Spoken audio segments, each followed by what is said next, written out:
آپ صلی اللہ علیہ وسلم فرما دیجئے کہ پکارو ان کو جنہیں تم سمجھتے ہو۔ کیا سمجھتے ہو؟ اللہ پاک کا شریک۔ تمہارے ذہن میں کیا ہے کہ وہ اللہ پاک کے شریک ہے، من دون اللہ، اللہ کے سوا۔ یعنی اللہ پاک کو تو تم مانتے ہو، پھر اللہ پاک کے ساتھ جو شریک مانتے ہو انہیں پکارو۔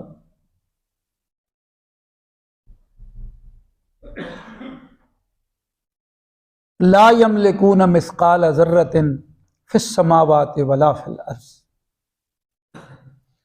انہیں تو ایک ذرے جتنا بھی کوئی اختیار حاصل نہیں ہے آسمانوں میں اور نہ ہی زمین میں۔ جس کو کوئی اختیار حاصل نہ ہو اس کو مدد کے لیے پکارنے کا کوئی فائدہ ہے؟ مثال ایسے ہے کہ کوئی اندھے سے کہے کہ مجھے ذرا سڑک پار کرا دینا، وہ کہے گا میں خود اندھا ہوں تو مجھے ضرورت ہے کوئی مجھے سڑک پار کرائے، میں تمہیں کیسے سڑک پار کروں؟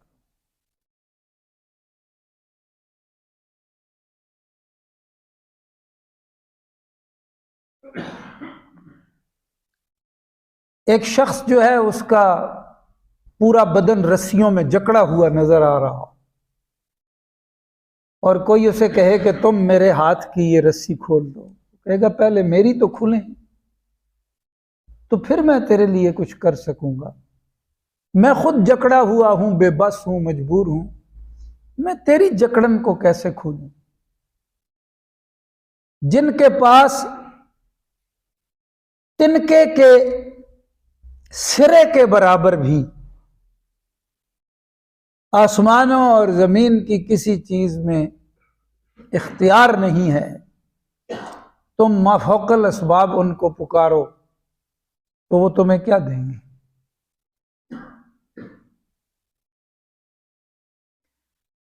یہ رکوع شروع ہوا ہے تو اس کے شروع میں آیا قل،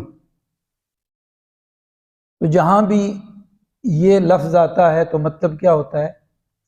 حضور اقدس صلی اللہ علیہ وسلم کو اللہ رب العالمین مخاطب فرماتے ہیں کہ آپ فرما دیں۔ یہ اہم بات ہوتی ہے تو وہاں یہ لہجہ ہوتا ہے۔ یا پھر یہ ہے کہ کوئی اعتراض آیا ہے، سورہ مبارکہ کے عنوان کو پیش نظر رکھیں، مشرکوں کی طرف سے کوئی بات آئی ہے ایسی اعتراض کے طور پہ، تو جواب میں فرمایا جا رہا ہے کہ آپ فرما دیں، جواب میں یہ فرما دیں۔ یہ دونوں باتیں ہو سکتی، مضمون بڑا اہم ہے،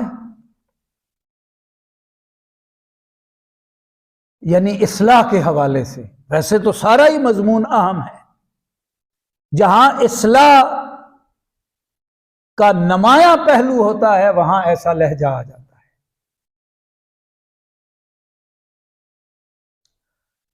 تو مشرکوں کا کیا مزاج ہے، ذہن ہے کہ یہ جو اللہ کے پیارے ہوتے ہیں،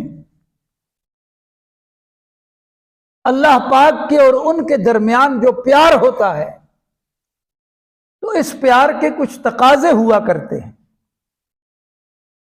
جیسے ہمیں کوئی بہت پیارا ہوتا ہے تو ہم انہیں اپنے اختیار میں سے بھی کچھ دے دیتے ہیں،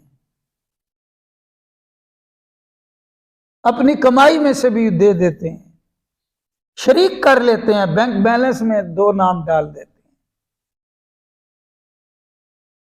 جائیداد میں نام ڈال دیتے ہیں کہ چلو یہ میرا بیٹا ہے بہت پیارا ہے، میری بیوی ہے بہت پیاری ہے، تو یہ میں انتقال کرا رہا ہوں، آدھا میرا ہو جائے آدھا اس کا۔ تو جو پیارے ہوتے ہیں تو پیار کے کچھ تقاضے ہوتے ہیں، تو یہ جو اللہ پاک کے پیارے ہیں تو ایسا کیوں نہیں ہے کہ اللہ پاک نے انہیں اپنے اختیار میں بھی شراکت دے دی ہو، اور پیارے اپنی بات منوا لیتے ہیں۔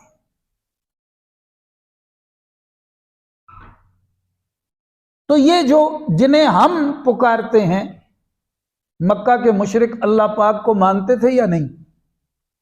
مانتے تھے نا، اللہ پاک کو مانتے تھے، لیکن مشرک کیوں تھے؟ کہ اللہ پاک کے پیاروں کو شریک مانتے تھے۔ یہاں اب آپ دیکھیں ایک ربط ہے، ربط یہ ہے کہ شیطان جو ہے اس کو اللہ پاک نے اس طرح کا اختیار نہیں دیا ہوا کہ وہ انسان کو مجبور کر دے کہ تو اس برائی میں مبتلا ہو جا،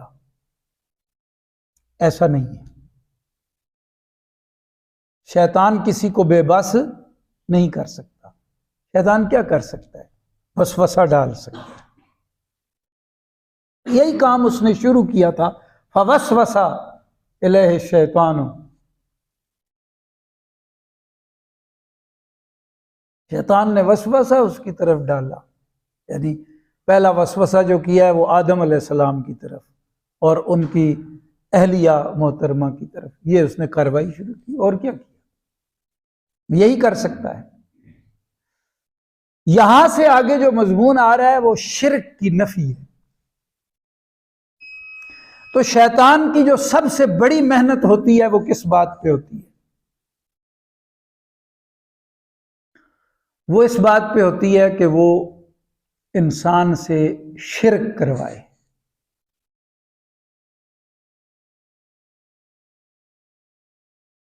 انبیاء کرام کی محنت میں سب سے بنیادی بات کیا ہوتی تھی کہ وہ بندے کو اللہ پاک کی توحید پہ لے آئے۔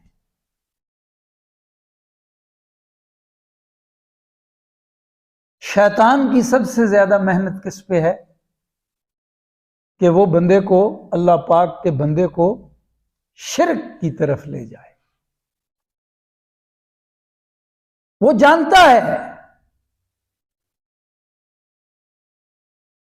کہ اگر کوئی شرک میں مبتلا ہو گیا تو سب کچھ اس کا تباہ ہو جائے گا، کیونکہ اللہ پاک نے فرمایا ہے ان اللہ لا یغفر ان یشرک بہ ویغفر ما دون ذلک لمن یشاء، مشرک کی بخشش نہیں ہے۔ مشرک کے بارے میں اہل نظر نے فرمایا مشرک خطا کار نہیں ہوتا، مشرک غدار ہوتا ہے۔ خطا کار کے لیے معافی ہو سکتی ہے۔ دیکھو ایک شخص کوئی کام کر رہا ہے، برتن دھو رہا ہے، اس سے برتن گرا ٹوٹ گیا ہے، خطا ہے۔ کپڑے پریس کر رہا ہے، اس سے کپڑا جل گیا ہے، خطا ہے۔ سالن بنا رہا ہے، اس میں نمک مرچ زیادہ ڈل گئی، اس کی کھانے کے قابل نہیں رہا کھانا، کیا ہے؟ خطا ہے۔ لیکن اگر کوئی شخص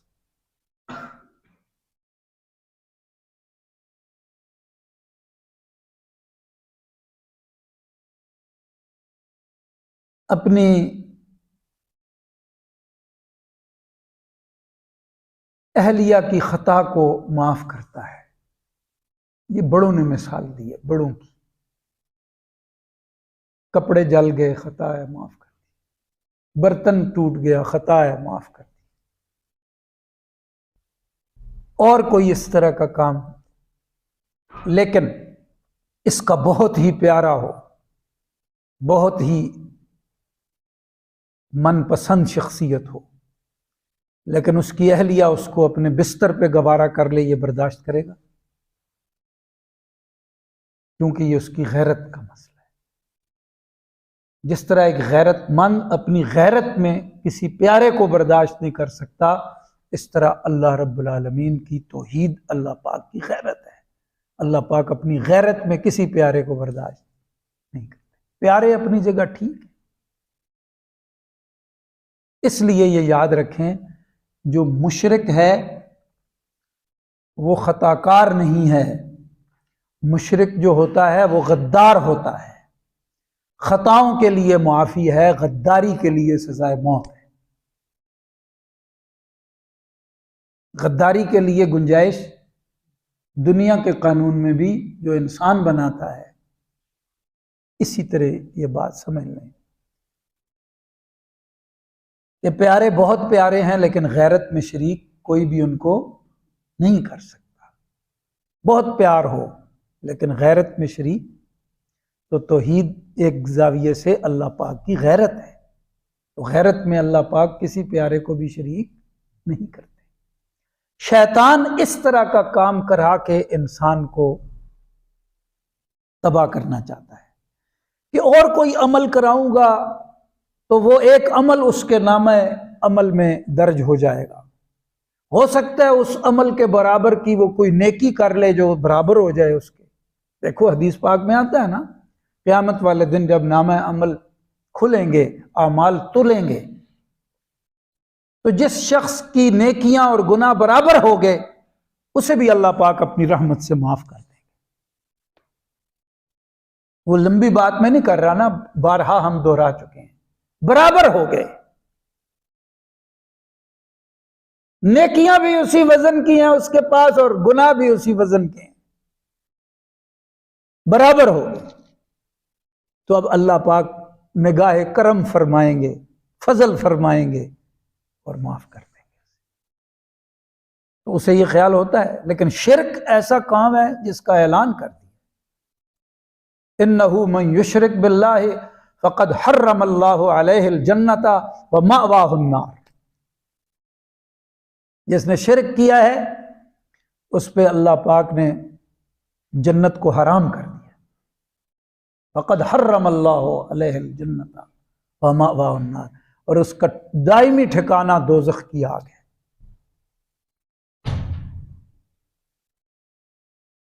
تو اس لیے یہاں پہ فوراً بعد مضمون شروع ہو گیا، اور سورہ مبارکہ جو ہے آپ دیکھتے ہیں کہ یہ سورہ مبارکہ مکی ہے، اور اس کے بارے میں مفسرین کرام کی رائے ہے کہ یہ مکہ المکرمہ کے درمیانی دور میں رسالت مآب صلی اللہ علیہ وسلم کے اعلان اسلام کے بعد جو 13 سال مکہ شریف کے ہیں کم و بیش، اس کے تقریباً درمیانی دور میں یہ سورہ مبارکہ نازل ہوئی ہے۔ مسئلہ توحید شروع ہو گیا۔ سب سے زیادہ محنت کرنی چاہیے مسئلہ توحید پہ۔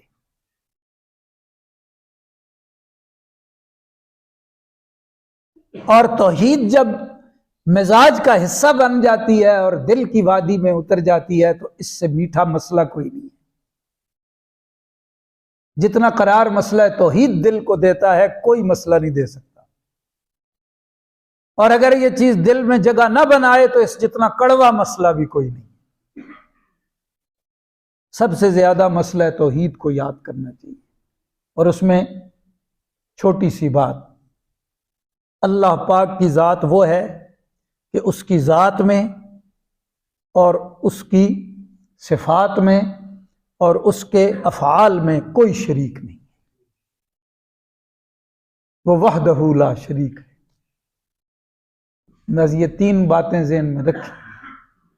پہلی بات یہی ہے، اور رسول کریم صلی اللہ علیہ وسلم نے فرمایا، جیسے ہم حدیث کے سبق میں پڑھ آئے ہیں کہ آپ نے اپنے ایک صحابی سے فرمایا ان لوگوں سے جا کے کہو کہ لا الہ الا اللہ کا اقرار کرو تم جنتی ہو، قولوا لا الہ الا اللہ تفلحوا، من قال لا الہ الا اللہ دخل الجنہ، وفی روایت وعمل بہ دخل الجنہ۔ اس پہ ڈٹ جائے، اللہ پاک کا کوئی شریک نہیں۔ حدیث شریف میں آتا ہے قیامت والے دن ایک گناہگار آدمی اللہ کی بارگاہ میں پیش ہوگا، اتنے گناہ کہ اس کے گناہ کھولے جائیں تو سما نہ سکیں، زمین بھر جائے، خلا بھر جائیں، آسمان کے کناروں تک چلے جائیں، لیکن اس کے نامہ عمل میں شرک کا شائبہ بھی نہ ہو۔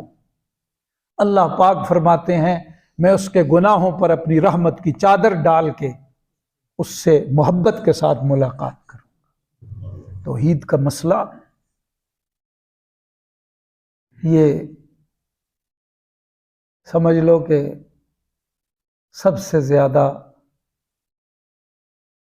ہمارا شہرگ کی طرح کا مسئلہ ہے، اس میں ہماری جان اٹکی ہوئی ہے،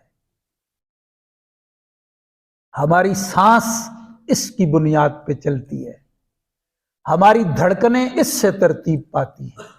ہمارے بزرگوں نے، اکابرین نے اس پہ بڑی قربانیاں دی ہیں، روزے انہوں نے رکھے ہیں، عیدیں ہم منا رہے ہیں، انہوں نے ماریں کھائی ہیں، بڑے بڑے بزرگوں نے ماریں کھائی ہیں، ساری زندگی مسئلہ توحید پہ محنت کی، تو یہاں مسئلہ توحید آ گیا۔ انہیں پکارتے ہو جنہیں ایک ذرے برابر اختیار حاصل نہیں، نہ آسمانوں میں نہ زمین میں، کوئی اختیار نہیں۔ ابراہیم علیہ السلام نے عملاً اس مسئلے کو کھولا تھا، وہ سارے بت توڑ دیے میلے کی رات، یاد ہے نا وہ مضمون؟ جو سب سے بڑا بت تھا اس کو بھی تھوڑا سا توڑا ہے، پھر کلاڑا، اتیشا یا درانتی جو بھی تھا اس کو اس کے کندھے پہ لٹکا دیا۔ نمرودی آئے تو آپ نے کیا کہا؟ اس سے پوچھو، اس سے یہی مجرم نظر آتا ہے۔ انہوں نے کہا یہ تو دیکھ بھی نہیں سکتا، بول بھی نہیں سکتا، سن بھی نہیں سکتا۔ کہا پھر تمہیں بیٹے کیسے دے رہا ہے، تمہیں پیسے کیسے دے رہا ہے، پھر تمہارے مسئلے کیسے حل کر سکتا ہے؟ نہ اپنے آپ کو بچا سکا، نہ اپنے ارد گرد والوں کو بچا سکا۔ تم کہتے ہو یہ مکھی ناک پہ بیٹھ جائے نہیں اڑا سکتا، یہ تو ایک سوتر برابر حرکت نہیں کر سکتا، تو تمہارا مشکل کشا، حاجت روا اور دستگیر کیسے بن گیا ہے؟ یہاں اللہ فرماتے ہیں لا یملکون مثقال ذرۃ فی السماوات ولا فی الارض وما لہم فیہما من شرک وما لہ منہم من ظہیر۔ ان میں کوئی بھی ایسا نہیں ہے کہ جو زمین و آسمان کی کسی چیز میں اللہ کا شریک ہو۔ شراکت تو تب ہو کہ جب اللہ رب العالمین والی صفات ان کے اندر ہوں، تو صفات کسی میں بھی نہیں ہے۔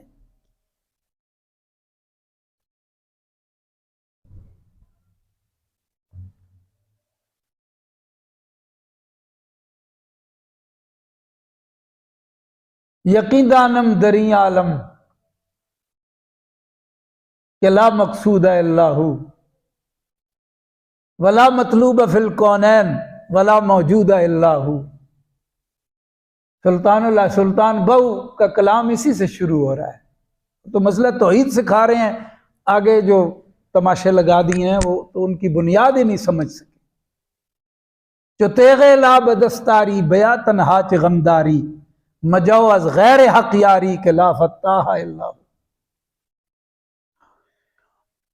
کوئی شریک نہیں ہے اللہ پاک کا، زمین آسمانوں میں کسی چیز میں کسی کی کوئی شراکت نہیں ہے، وہ وحدہ لا شریک ہے۔ وما لہ منہم من ظہیر، اور کوئی ان میں سے اس کا مددگار بھی نہیں ہے۔ مشرکوں نے کہا فرشتے اللہ کی بیٹیاں، نعوذ باللہ۔ تو جو فرشتے ہیں وہ اللہ تعالیٰ کے کام میں مددگار ہیں، ٹھیک ہے۔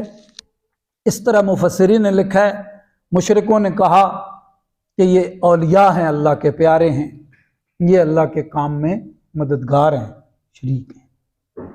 حق تعالیٰ نے فرمایا کوئی شریک نہیں، اولیاء برحق لیکن شریک کوئی نہیں، انبیاء برحق لیکن شریک کوئی بھی نہیں، فرشتے برحق لیکن نہ وہ اللہ کی بیٹیاں ہیں اور نہ ہی وہ اللہ تعالیٰ کے معاملے میں شریک ہونے کی حیثیت سے کوئی مددگار ہوں۔ اللہ پاک کو کسی کی مدد کی ضرورت نہیں ہے۔ یہ دوسری بات ہے کہ ان کی ڈیوٹی لگائی ہے اللہ پاک نے، وہ بھی ایک مخلوق ہے، ایک نظام اللہ تعالیٰ نے دیا ہے، لیکن اللہ پاک کو ضرورت کسی کی بھی نہیں ہے۔ جس کو ضرورت ہو وہ اللہ نہیں ہے، ضرورت سے پاک ہے۔ چونکہ فرشتوں کی بات کی مشرکوں نے تو فرمایا ولا تنفع الشفاعۃ عندہ الا لمن اذن لہ، اس کی بارگاہ میں کوئی سفارش نہیں چلتی، ہاں جس کی اجازت اس نے دے دی ہو۔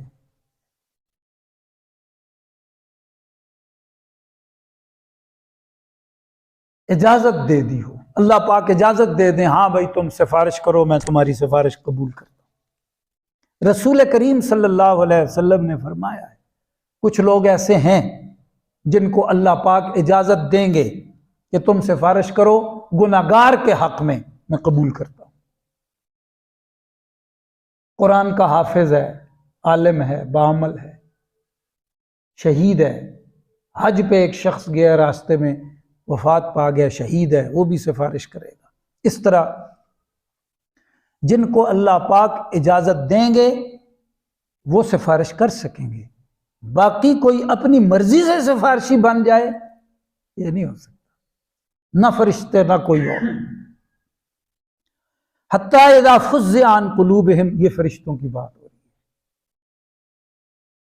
یہاں تک کہ ان کے دل کا جب غبار اتر جاتا ہے، ہیبت ہٹ جاتی ہے، قالوا ماذا، وہ کہتے ہیں کیا ہے، کیا بات تھی، قال ربکم، کہا جاتا ہے رب نے کیا فرمایا تھا، قالوا الحق، ان سے کہا جاتا ہے جو بھی فرمایا وہ حق ہے۔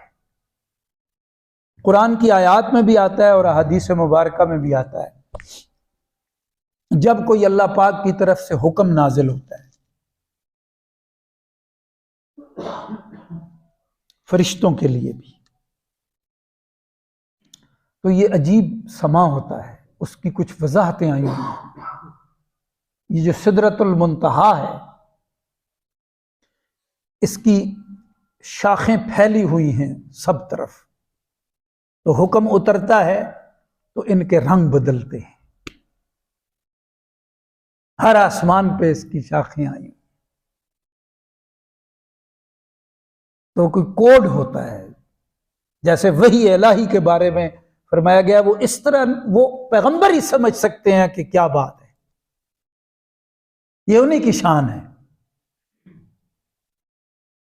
اس طرح حکم اترتا ہے تو یہ اس کو دیکھتے ہیں اور حکم کو سمجھتے ہیں، لیکن پہلے ان کے اوپر ایک ہیبت طاری ہو جاتی ہے، اللہ پاک کا حکم آیا ہے، ان کے قلوب ہیبت میں ڈوب جاتے ہیں، پھر تھوڑا وقت گزرتا ہے تو ہیبت ہٹ جاتی ہے، اذا فزع عن قلوبہم، وہ ہیبت ہٹ جاتی ہے، تو وہ کہتے ہیں یہ کیا تھا، پروردگار نے جو بات فرمائی وہ کیا تھا، تو ان سے فرمایا جاتا ہے کہ جو فرمایا وہ حق ہے، یعنی ان کی حالت تو یہ ہے اور تم اللہ کا شریک بنا رہے ہو۔ اللہ پاک کی طرف سے انہیں کوئی حکم ملتا ہے تو ان کے اوپر ہیبت طاری ہو جاتی ہے، اور جن کو حکم ہوتا ہے وہ ہیبت ہٹتی ہے، تو پھر وہ پوچھتے ہیں کہ کیا فرمایا پروردگار عالم نے، اتنا ان کے اوپر خوف اور ڈر ہوتا ہے، اور تم کہتے ہو کہ وہ شریک ہے اللہ تعالیٰ کی۔ اس لیے یہاں یہ بات فرمائی، اللہ کتنا عظیم ہے جل جلالہ۔ اسی لیے اکابرین فرماتے ہیں کہ اللہ کا ذکر ایسے کیا کرو، اللہ پاک کو ایسے یاد کیا کرو کہ اللہ پاک کی عظمت دل میں اترے، اور اللہ سے اتنا ڈرو کہ گناہ نہ کر سکو، بس اس سے زیادہ اللہ پاک انسان سے ڈر نہیں چاہتے۔ فرشتوں کی بات الگ ہے، میں اور آپ اللہ تعالیٰ کا ایسا دھیان بنائیں، اللہ رب العالمین سے اس طرح ڈریں کہ جب طبیعت گناہ کی طرف لے جا رہی ہو تو گناہ کی طرف نہ جائیں، اللہ کا ڈر لگ جائے، بس اتنا کافی، اس سے زیادہ ڈرنے کی ضرورت نہیں ہے، اتنا ڈر کافی۔ جب بھی کوئی خلاف شرع کام کرنے کی طرف طبیعت مائل ہو اور وجود کو دل کھینچنے لگے تو یہ کھچاؤ روک لیں اللہ کے خوف کی وجہ سے کہ میں یہ کام کروں گا، میں اللہ تبارک و تعالیٰ کا حکم توڑوں گا، اور اللہ پاک بہت عظمتوں والے ہیں، بہت اختیار والے ہیں، انہوں نے اشارہ بھی کر دیا تو میرا کچھ بھی نہیں بچے گا، وہ مجھے اندھا بھی کر سکتے ہیں، گونگا بھی کر سکتے ہیں، بہرا بھی کر سکتے ہیں، اپاہج بھی کر سکتے ہیں، وہ مجھ سے میری زندگی بھی لے سکتے ہیں، میرا سب کچھ، میرا گھرانہ ایک لمحے میں مجھ سے چھین سکتے ہیں، میرا عہدہ، میرا منصب، میری دولت، میری جائیداد، میری گاڑیاں، میرا بینک بیلنس، اور میرا سارا کچھ جو ہے وہ ایک لمحے میں مجھ سے لے سکتے ہیں، مجھے ایسا کام نہیں کرنا جو اس کے حکم کے خلاف ہو۔ اگر اس نے مجھے پکڑ لیا تو مجھے کوئی چھڑانے والا نہیں ہے، کوئی شریک ہے ہی نہیں، بس اتنا ڈر کافی۔ وَهُوَ الْعَلِيُّ الْكَبِيرُ قُلْ مَنْ يَرْزُقُكُم مِّنَ السَّمَاوَاتِ وَالْأَرْضِ، آپ فرما دیں کون ہے جو تمہیں آسمانوں سے اور زمین سے رزق دیتا ہے۔ آسمانوں سے یعنی بارش برساتے ہیں اللہ پاک، آسمانوں کی سما اوپر کو کہتے ہیں، سر سے اوپر، ارض زمین سے نیچے۔ سورج کی روشنی، اس کی حدت، میںہ کا برسنا آسمانوں سے ہے، اور پھر آسمان سے حکم آتا ہے۔ زمین اس وقت تک ہمیں کچھ نہیں دے سکتی جب تک آسمان سے حکم نہ آ جائے۔ وہ حکم کس کا ہے؟ اللہ۔ اور حکم میں بھی اللہ پاک کا شریک، ان الحکم الا للہ۔ تو زمین سے کیا ہے؟ زمین سے ہمیں ضروریات کی چیزیں، سبب، بڑا سبب اللہ نے زمین کو بنایا، اناج ہے، پھل ہے، میوجات ہیں، یہ سب زمین سے۔ تو یہ کون دیتا کون ہے؟ قل اللہ، آپ فرما دیں اللہ ہے، اللہ کے سوا کوئی نہیں۔ ہم اس سے پہلے پڑھ چکے جس میں فرمایا مشرکوں سے پوچھیں کہ تمہیں رزق زمین سے آسمانوں سے کون دیتا ہے، تو وہ فوراً کہیں گے فَسَيَقُولُونَ اللَّهُ، کہ اللہ کے سوا اور کوئی نہیں ہے جو ہمیں رزق دے سکے، کوئی نہیں دے سکے۔ جب یہ مانتے ہو تو پھر شرک پہ بھی ڈٹے ہوئے ہو۔ وَإِنَّا أَوْ إِيَّاكُمْ لَعَلَىٰ هُدًى أَوْ فِي ضَلَالٍ مُّبِينٍ، پھر ایک ہی بات ہے، یا ہم ٹھیک ہیں یا تم ٹھیک ہو۔ غور کرو کون ٹھیک ہے؟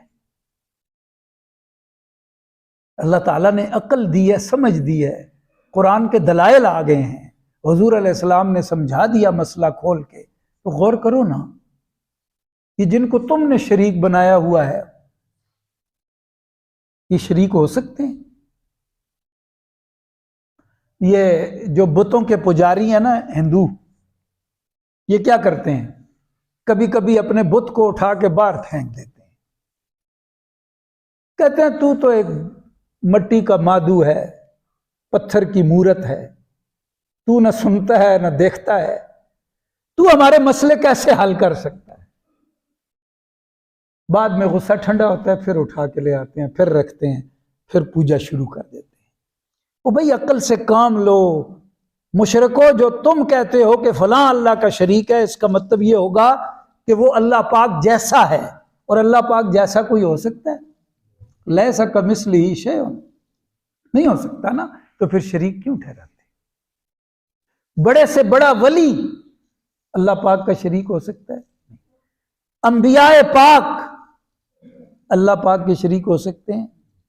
جب نہیں ہو سکتے تو پھر کیوں شرک والا کام کر رہے ہو؟ کھلی بات ہے، غور کرو۔ قُل لَا تُسْأَلُونَ عَمَّا أَجْرَمْنَا وَلَا نُسْأَلُ عَمَّا تَعْمَلُونَ، آپ صلی اللہ علیہ وسلم فرما دیں اگر ہم نے کوئی جرم کیا تو تم سے نہیں پوچھا جائے گا، اور جو کام تم کر رہے ہو اس کا جواب ہم سے نہیں لیا جائے گا۔ اس کا مطلب مفسرین نے یہ بیان فرمایا ہے، چونکہ مسئلہ توحید ان تک پہنچا دیا گیا، دلائل بھی پہنچا دیے گئے، تو اس کے بعد فرمایا کہ اب اپنے عمل اور عقیدے کے ذمہ دار ہم، اپنے عمل عقیدے کے اور تم اپنے عمل عقیدے کے۔ اس کا یہ مطلب نہیں ہے کہ مسئلہ حق کو دوسروں تک نہیں پہنچانا، وہ لازم ہے، وہ فریضہ ادا ہو چکا تھا، پھر بھی یہ ڈٹ گئے تو فرمایا لکم دینکم ولی دین۔ قل یجمع بیننا ربنا ثم یفتح بیننا بالحق وہو الفتاح العلیم۔ آپ صلی اللہ علیہ وسلم فرما دیں اب پھر دنیا میں تو فیصلہ ہمارا نہ ہو سکا، اللہ پاک نے عقل بھی دی تھی اور تنزیلی دلائل دیے، تکوینی دلائل دیے، فیصلہ نہ ہو سکا، تم شرک پہ ڈٹے رہے، ہم توحید کے دائی بن کے جی گئے، تو اب فیصلہ چلا گیا کدھر؟ قیامت کے دن پر۔ تو اللہ پاک اس دن ساروں کو اکٹھا کریں گے، پھر اللہ پاک انصاف کا فیصلہ فرما دیں گے، ہر بات کو کھول دیں گے، کیونکہ فیصلے کا اختیار بھی اللہ پاک کے پاس ہے، اور اللہ پاک کو پورا علم ہے کہ کس بندے نے کتنی حقیقت سمجھی تھی، اور پھر اس حقیقت کے مطابق اس نے عقائد اعمال میں کتنی اصلاح کی تھی۔ اب بات پھر آخرت پہ چلی گئی، یہ سمجھ لیں۔ خوش نصیب آدمی وہ ہے جو اپنا معاملہ دنیا میں صاف کر لے۔ اگر وہ اپنا معاملہ دنیا میں صاف نہیں کر رہا تو اب بات چلی گئی کدھر؟ آخرت پہ۔ تو آخرت میں بڑا کام خراب ہے بھائی، کتنا ایک خراب ہے۔ فرمایا کہ گناہگار جو ہے نا، گناہگار، اس کو اللہ پاک گناہ سے پاک کریں گے دوزخ کی آگ سے، کافر نہیں۔ جو بغیر توبہ کے دنیا سے چلا گیا ہے، گناہ کی گندگی اپنے ساتھ لے کے چلا گیا ہے، تو اس کو دوزخ میں ڈالا جائے گا۔ کس لیے؟ تطہیر عن الذنوب کے لیے، گناہوں سے پاک کرنے کے لیے۔ سوچ لیں، ادھر معاملہ بہت آسان ہے۔ تو خوش نصیب آدمی وہ ہے جو اپنے سارے مسئلے یہاں سیدھے کر لے موت سے پہلے، نہیں پھر قیامت کا دن ہے، بھاگ سکتے نہیں ہم، پیش ہونا پڑے گا۔ اور پیشگی کس طرح ہوگی؟ نامہ عمل کے ساتھ۔ نامہ عمل کو بھی چھپا نہیں سکتے رد و بدل، اس لیے دنیا میں ہی اپنے معاملات کو صاف کر لینا چاہیے۔ اللہ تعالیٰ ہمیں قرآن و سنت کے انوارات نصیب فرمائے۔